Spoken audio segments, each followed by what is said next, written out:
Good morning, everyone. In our previous video, we are discussed about the second transition series related compounds, in which we are discussed about the niobium and zirconium complexes. In today's video, we are discussed about the molybdenum and tungsten related complexes as well as rhenium complexes. Firstly, let's look at the molybdenum and tungsten related complexes.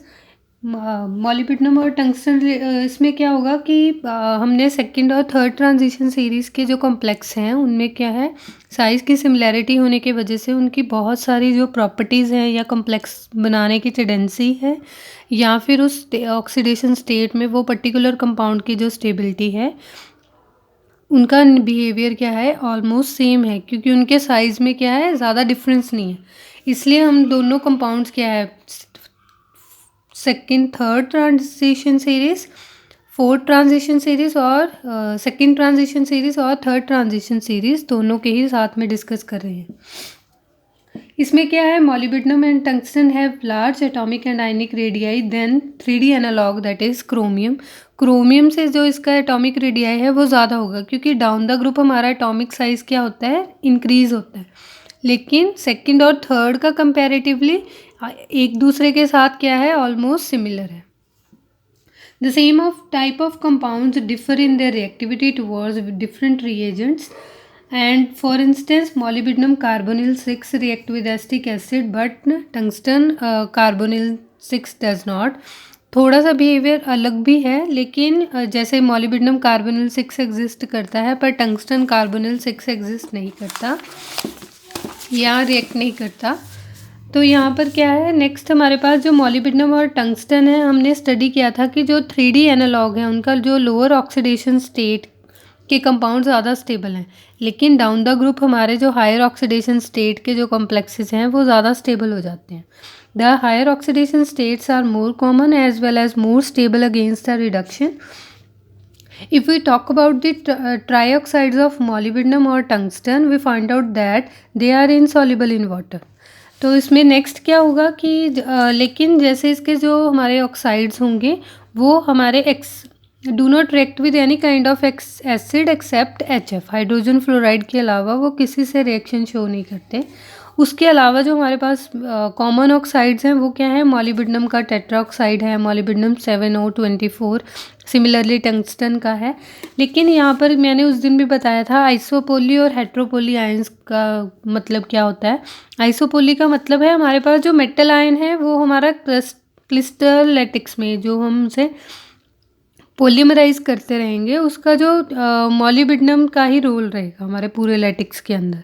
लेकिन जब हम हेट्रोपोली ion का बात करते हैं तो इसमें क्या होगा कि मॉलिब्डेनम जैसे 12 यूनिट्स मॉलिब्डेनम की ज्वाइन हो रही हैं with the help of oxygen linkage, लेकिन कहीं बीच में एक यूनिट ऐसा होगा जो फॉस्फोरस का होगा, दैट मीन्स 2 मेटल इन्वॉल्व हो गई, इसलिए it comes in the category of heteropoly ions.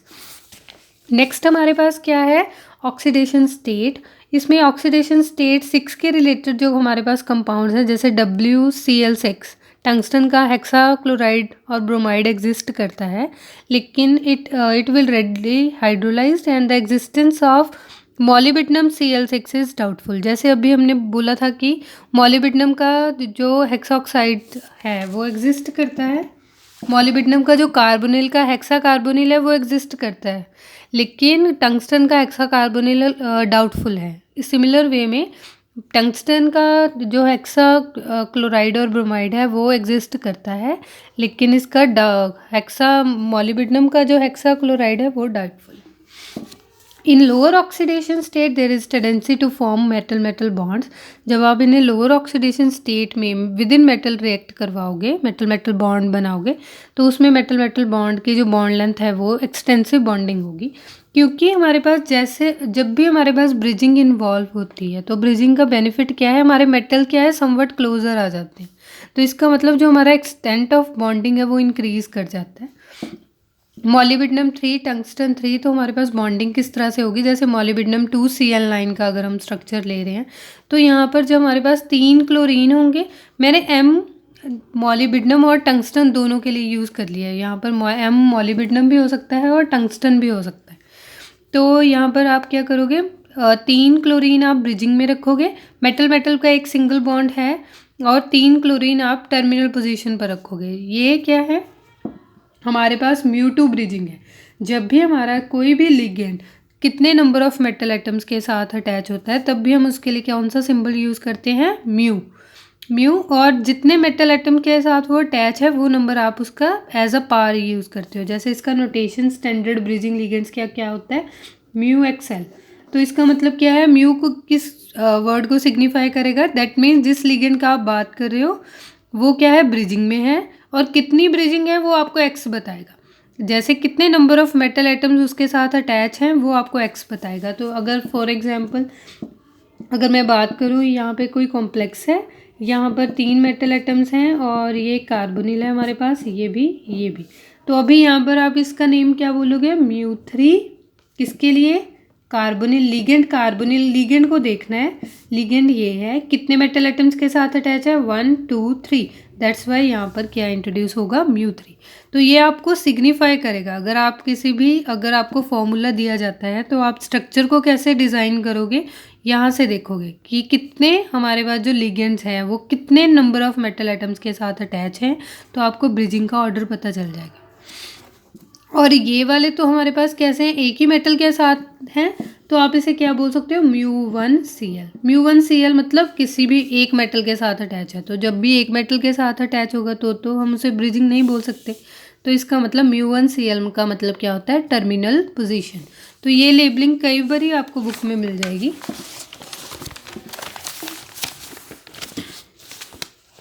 Next है हमारे पास, in the structure of Cr2Cl line chromium distance is 312 picometre. It show normal magnetic movement and indicating that there is no chromium bonding at all. यहाँ पर क्या है कि जब भी आप हमने किसके साथ कंपेयर कर रहे हैं, इसके कंजेनर के साथ। इसका कंजेनर कौन है, क्रोमियम। मॉलिब्डेनम और टंगस्टन की जैसे हमने अभी पिछली बॉन्डिंग डिस्कस की है वैसे एग्जिस्ट करती है, लेकिन क्रोमियम के केस में मेटल मेटल बॉन्ड एग्जिस्ट नहीं करता, सिर्फ ब्रिजिंग एग्जिस्ट करती है। तो इसका मतलब जैसे अगर हम इसका स्ट्रक्चर का बात करें तो आप यहाँ पर क्रोमियम Cl का ये वाला स्ट्रक्चर ड्रॉ करोगे सिमिलर वे में, लेकिन यहाँ पर मेटल मेटल बॉन्ड शो नहीं करोगे। However the molybdenum 2Cl line 3 negative, यहाँ पर मॉलिब्डेनम का जो आपस में डिस्टेंस है वो 267 है। This means it shows that the molybdenum bond is existing. तो इसके साथ क्या होगा, अगर जितने नंबर ऑफ अनपेयर्ड इलेक्ट्रॉन्स हमारे सिस्टम के अंदर होंगे तो दैट मीन्स उतना ज़्यादा उसका पैरामैग्नेटिक करेक्टर होगा। तो अगर हमारे बॉन्ड जितने ज़्यादा हमारे बॉन्ड बनते रहेंगे, मेटालिक बॉन्डिंग होती रहेगी, उतना कम हमारा पैरामैग्नेटिक करेक्टर होता रहेगा। दैट मीन्स वो डायामैग्नेटिक की तरफ शिफ्ट हो जाएगा। तो इसलिए W2Cl लाइन क्या है, एज अ डायामैग्नेटिक की तरह क्या करता है, बिहेव करता है। तो उसका हमारे पास नेक्स्ट स्ट्रक्चर क्या है, M6Cl8। यहाँ पर भी हम M किसको सिग्निफाई कर रहे हैं, M मॉलिब्डेनम भी हो सकता है और टंगस्टन भी हो सकता है। तो मैंने एक कॉमन वर्ड यूज़ कर लिया। तो अभी यहाँ पर आप इसका लेटिक्स में अरेंजमेंट देखो। यहाँ पर हमारे पास जो हमारे सराउंडिंग मैंने जो बड़ी बॉल्स यूज़ की हैं, जहाँ बड़े सर्कल्स ड्रॉ किए हैं ब्लू कलर्स में, वो क्या सिग्निफाई कर रहे हैं, हमारे लिगेंड्स।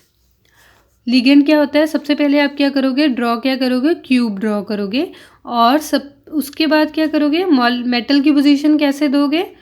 हमारे पास 8 कॉर्नर्स हैं, तो 8 कॉर्नर्स पे कौन एडजस्ट हो गए, हमारे लिगेंड्स। उसके बाद M6 कैसे एडजस्ट करोगे, हर एक फेस के, ये एक फेस हो गया जिसका 2 डायमेंशन फेस होता है, तो उसके सेंटर का जो पार्ट होगा जिसे हम क्या बोलते हैं, फेस सेंटर। तो हमारे पास 6 फेसेस हो गई, तो हर एक के सेंटर पर आप क्या इंट्रोड्यूस करोगे, मेटल इंट्रोड्यूस करोगे। तो आपने 6 मेटल इंट्रोड्यूस कर दी। ये आपको जो फ्रंट वाली हैं, जब भी आप फ्रंट वाला देखोगे तो थोड़ा सा पोजीशन में सिग्निफाई करना मुश्किल हो जाएगा, जिसकी वजह से शेप खराब हो जाती है। जैसे इसका सेंटर हमें समवट, मुझे ऐसा लगा यहाँ पे है, और इस पीछे वाली फेस का सेंटर यहाँ पर समवट लगा। तो बाद में आप क्या करोगे, इन ऑल द 6 फेसेस के जो हमारे मेटल एटम्स हैं उनको ज्वाइन कर दोगे। तो कुछ इस वे में हमारा जो M6Cl8 का यूनिट क्या है वो अरेंज करेगा खुद को। लास्ट में क्या कर रहे हैं, इसका हम समराइज़ कर रहे हैं कि हमने, क्योंकि इस टॉपिक में हमने कुछ भी डिटेल डिस्कशन नहीं किया, जो सिर्फ इम्पॉर्टेंट स्ट्रक्चर्स हैं हमने सिर्फ उन पर फोकस किया है। तो अगर हमने वेरियस पॉसिबल ऑक्सीडेशन स्टेट्स और कन्फिग्रेशन देखनी है तो उसके लिए हमें थोड़ा सा यहाँ पर शॉर्ट आउट किया हुआ है। तो यहाँ पर सबसे पहले ऑक्सीडेशन स्टेट्स क्या क्या पॉसिबल हैं ये 0 भी शो करते हैं, सेकंड, थर्ड, फोर्थ, फिफ्थ और सिक्स्थ। अगर 0 है तो दैट मीन्स कॉन्फ़िगरेशन D6 रहेगी, कोऑर्डिनेशन नंबर 6 होता है। कोऑर्डिनेशन नंबर और कन्फिग्रेशन को मिक्स नहीं करना। कोऑर्डिनेशन नंबर हमारा जो मेटल कितने बॉन्ड्स बना रहा है लिगेंड्स के साथ उसके बिहाफ पे डिसाइड होता है। कन्फिग्रेशन आप किसके बिहाफ पे डिसाइड करोगे, आउटर मोस्ट शेल की इलेक्ट्रॉनिक कन्फिग्रेशन। तो यहाँ पर हमारा कोऑर्डिनेशन नंबर क्या हो गया, 6 है। उसके लिए एग्जांपल्स आप लर्न कर लेना, एक एक एग्जांपल सफिशिएंट है। WCO6, यहाँ पर MCO6 मेंशन मत करना क्योंकि हम ऑलरेडी डिस्कस कर चुके हैं कि मॉलिब्डेनम का हेक्साकार्बोनिल एग्जिस्ट नहीं करता। तो नेक्स्ट हमारे पास क्या है, D4 5 6 7 का कोऑर्डिनेशन नंबर। तो यहाँ पर आप कोऑर्डिनेशन नंबर के हिसाब से कोऑर्डिनेशन नंबर 5 MO2Cl8 के सिस्टम में 6 कोऑर्डिनेशन नंबर हुआ तो हमारे पास कुछ इस तरह से methyl twice tungsten PME3 4। 7 coordination number हुआ तो हमारे पास ये। नेक्स्ट हमारे पास 4 6 8 4 6 8 का ज्योमेट्री हमारे पास टेट्राहेड्रल। 4 में टेट्राहेड्रल भी हो सकता है और स्क्वायर प्लेनर भी हो सकता है। 6 में परमानेंटली ऑक्टाहेड्रल ही है। 8 में डोडेकाहेड्रल भी हो सकता है, केप्ड स्क्वायर एंटी प्रिज्म भी हो सकता है। तो उसके बाद नेक्स्ट है हमारे पास इस तरह +4 ऑक्सीडेशन स्टेट हुई तो D2 कन्फिग्रेशन है, उसके लिए पॉसिबल कोऑर्डिनेशन नंबर 4 6 8 है। उसके रिस्पेक्टिव मैंने एक एक एग्जांपल मेंशन किए हैं तो आप अपने हिसाब से उसे कम ज़्यादा कर सकते हो। D1 का क्या, D1 ऑक्सीडेशन +5 ऑक्सीडेशन स्टेट में हमारा D की कन्फिग्रेशन D1 होगी। हमारे पास जो पॉसिबल कोऑर्डिनेशन नंबर्स हैं इस कन्फिग्रेशन में वो क्या हैं, 5 और 6। तो उसके कॉरस्पॉन्डिंग एग्जांपल कर लेना। नेक्स्ट है हमारे पास 6 D0 और यहाँ पर पॉसिबल कोऑर्डिनेशन नंबर या तो 4 होगा या 6 होगा, तो उस हिसाब से हमारे कॉम्प्लेक्सेस। नेक्स्ट है हमारे पास ये स्ट्रक्चर। यहाँ पर हमारे पास जब हम मॉलिब्डेनम हेक्साकार्बोनिल को रिएक्ट करवाते हैं इन एसिटिक एसिड के साथ तो मॉलिब्डेनम ट्वाइस टेट्राएसिटेट का कॉम्प्लेक्स बनता है। तो उस टेट्राएसिटेट को जैसे हम अरेंज कर रहे हैं वो स्ट्रक्चर एक बार ध्यान से देखो। हमारे पास जो टेट्राएसिटेट का यूनिट है वो कैसे ज्वाइन करेगा, क्योंकि ये ऐसे है CrOO, राइट। तो हमने जैसे टेट्राएसिटेट का एक तो हमारे जैसे 3D ट्रांजिशन सीरीज़ में मैंने वो स्ट्रक्चर्स एक्सप्लेन की थी कॉपर के केस में। तो कॉपर में हमने क्या डिफरेंस फील किया था, जब हमारे एसीटेट आयन ज्वाइन हुए थे वो दोनों मेटल एटम्स के साथ ज्वाइन हुए थे। आप एक बार स्ट्रक्चर को रिकॉल कर लेना, जब हमने एसीटेट आयन के साथ बॉन्ड बनाए थे तो दोनों मेटल एटम्स को इन्वॉल्व किया था। तो वहाँ पर मैंने लैंग्वेज भी डिस्कस की थी और वो स्ट्रक्चर भी इम्पॉर्टेंट थी। सिमिलर वे में ये स्ट्रक्चर भी इम्पॉर्टेंट है, लेकिन यहाँ पर डिफरेंस क्या है कि हमने ईच मॉलिब्डेनम को 2 एसीटेट दे दिए। इसका मतलब 4 डोनर एटम्स हो गए। तो एक स्क्वायर फॉर्म ऊपर की तरफ है, एक स्क्वायर हमारा नीचे की तरफ है। अरेंजमेंट कहाँ पर करोगे, क्यूब में ही करोगे। हमारे जो एक एसीटेट आयन है इन समवे, मैं इसे ऐसे ड्रॉ करूँ अगर, तो हमारा जो एसीटेट आयन का यूनिट है वो कुछ इस तरह से है कि यहाँ पर R होगा, यहाँ पर C होगा, सॉरी यहाँ पर R है, ये O उसका है, यहाँ पर भी एक O। सिमिलर वे में यहाँ से भी एक C, यहाँ पर एक O और एक R, सॉरी यहाँ पर एक O। तो इस वे में आप इसे ज्वाइन करोगे। यहाँ पर जो सेंटर का बॉन्ड है वो क्या है, हमारे पास सिग्मा, पाई और डेल्टा। इसको डेल्टा बॉन्डिंग बोलते हैं, क्वाड्रपल बॉन्ड जिसे कहते हो आप, क्वाड्रपल बॉन्ड। 3 तक बॉन्ड हमने नॉर्मल पढ़े हुए हैं, कार्बन कार्बन का ट्रिपल बॉन्ड जिसे आप एल्काइन बोलते हो। तो इस सिमिलर वे में ये बॉन्डिंग थोड़ी सी न्यू है, जैसे मैं रहीनियम के केस में आगे डिस्कस करती हूँ, फिर आपको क्लैरिटी हो जाएगी। नेक्स्ट क्या है, हमारे पास मॉलिब्डेनम का टेट्राएसिटेट बना लिया, उसे आप रिएक्ट करवाओ HCl के साथ जब, तो हमारे पास मॉलिब्डेनम 2Cl8 4 नेगेटिव। जब आप उसे 4 लिगेंड्स के साथ फर्दर रिएक्ट करवाओगे तो हमारे पास सिचुएशन कैसा होगा, molybdenum twice Cl4 Cl4। Next हमारे पास टेक्नीशियम एंड रिहीनियम। तो सिमिलर वे में टेक्नीशियम और रिहीनियम का जो कंजेनर्स है वो क्या है, मैग्नीज।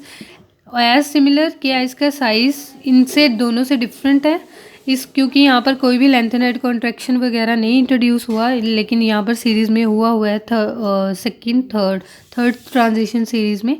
तो इस वजह से टेक्नीशियम और रिहीनियम के साइज़ ऑलमोस्ट सिमिलर हैं। तो यहाँ पर हमने जो कुछ इनके जो डिफरेंस हैं मैग्नीज के साथ वो यहाँ पर जॉट डाउन किए हैं।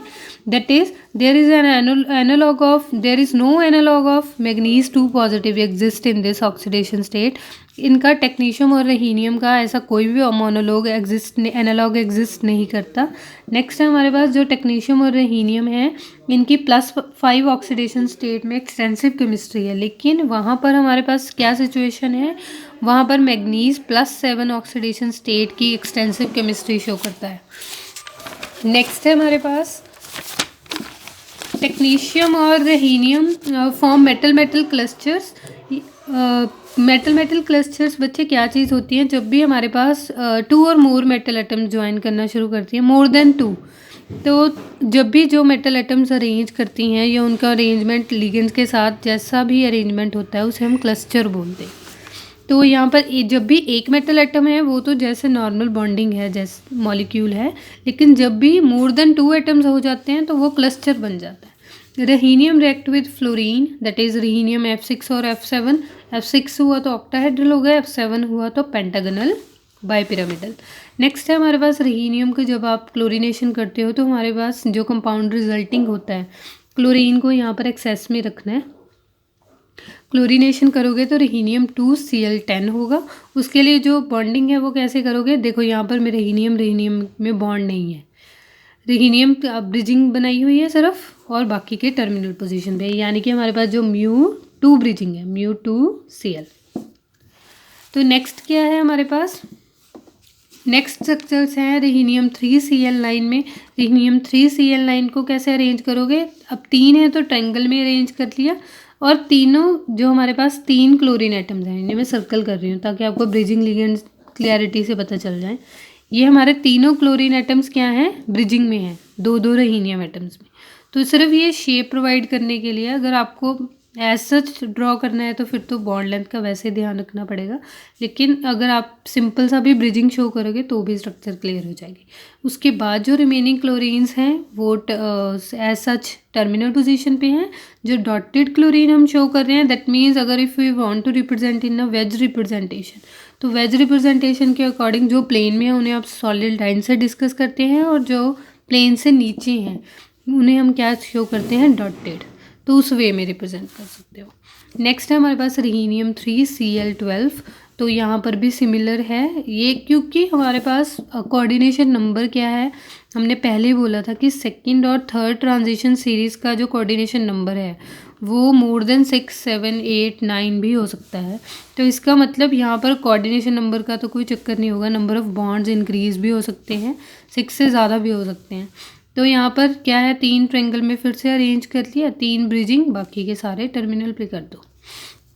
नेक्स्ट है हमारे पास जो क्लस्टर में है, इम्पॉर्टेंट जो क्लस्टर है हमारे पास, रिहीनियम 2Cl8। तो यहाँ पर जो रिहीनियम 3Cl9 अगर आपने प्रिपेयर करना है उसको सीजियम क्लोराइड के साथ जब आप रिएक्ट करवाते हो in the presence of HCl, तो वो रिहीनियम 3Cl12 का यूनिट में चेंज हो जाता है। ये एक रिएक्शन है जस्ट। यहाँ पर जो रिहीनियम 2Cl8 है, जो मैंने क्वाड्रपल बॉन्डिंग अभी मॉलिब्डेनम में बोली थी, और वहाँ पर मैंने इसे डिटेल में डिस्कस नहीं किया था, ये ऐसे ऑर्बिटल में। यहाँ पर देखो ध्यान से, रिहीनियम का सबसे पहले आप क्या फाइंड आउट करोगे, ऑक्सीडेशन स्टेट फाइंड आउट करोगे। तो ऑक्सीडेशन स्टेट से हमें क्या पता चल जाएगा, उसका कन्फिग्रेशन को मैंने एज सच मेंशन कर लिया, 5D 6S 6P। Similar way में 2 रिहीनियम है तो दोनों के लिए मेंशन कर लिया। अभी यहाँ पर क्या होगा, ये एक कोऑर्डिनेशन कॉम्प्लेक्स है, यानी कि दोनों इलेक्ट्रॉन कौन डोनेट करेगा, हमारा क्लोरीन डोनेट करेगा। तो अभी ये 2 हैं तो इसका मतलब 4 क्लोरीन दोनों के पास होंगे, राइट। तो यहाँ पर नीचे वाले भी रिहीनियम के साथ भी आप ऐसे 4 क्लोरीन शो कर दोगे, और ऊपर वाले रिहीनियम के साथ भी 4 क्लोरीन एटम्स, राइट। तो अभी यहाँ पर देखो ये चारों अनपेयर्ड इलेक्ट्रॉन्स रह गए।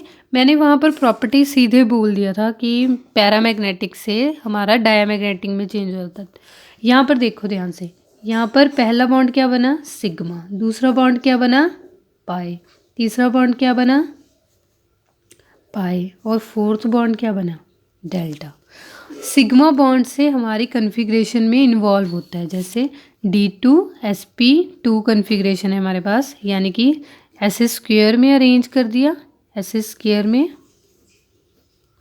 वैसे क्यूब में जैसे इन्होंने ड्रॉ किया हुआ है मैंने वैसे नहीं किया। यहाँ पर आप देखो ध्यान से, मैंने रिहीनियम को अलग ड्रॉ कर लिया, चारों Cl को हमने एक प्लेनर की फॉर्म में अरेंज कर दिया, और एक सिग्मा बॉन्ड बनाने की वजह से D2sp2 that is square pyramidal structure जिसे हम बोलते हैं, वो स्ट्रक्चर होगी हर एक रिहीनियम के अराउंड। तो अभी यहाँ पर पहला बॉन्ड सिग्मा, फिर हमने क्या बनाया, पाई, तो मैंने पाई बनाया, फिर अगला हमने क्या बनाया, पाई, फिर अगला पाई बनाया, फिर इसके बाद हमने कौन सा बनाया, डेल्टा। अभी जितना ज़्यादा बॉन्डिंग इंक्रीज करता रहेगा उतना बॉन्ड क्या रहेगा, बॉन्ड स्ट्रेंथ हो जाएगी इंक्रीज, और बॉन्ड हमारा क्या हो जाएगा, शॉर्ट। तो ये बॉन्डिंग हमने इन दो केसेस में ही ऑब्जर्व की है, मॉलिब्डेनम और रिहीनियम के केस में। नेक्स्ट है हमारे पास there is another compound of K2 rhenium H9।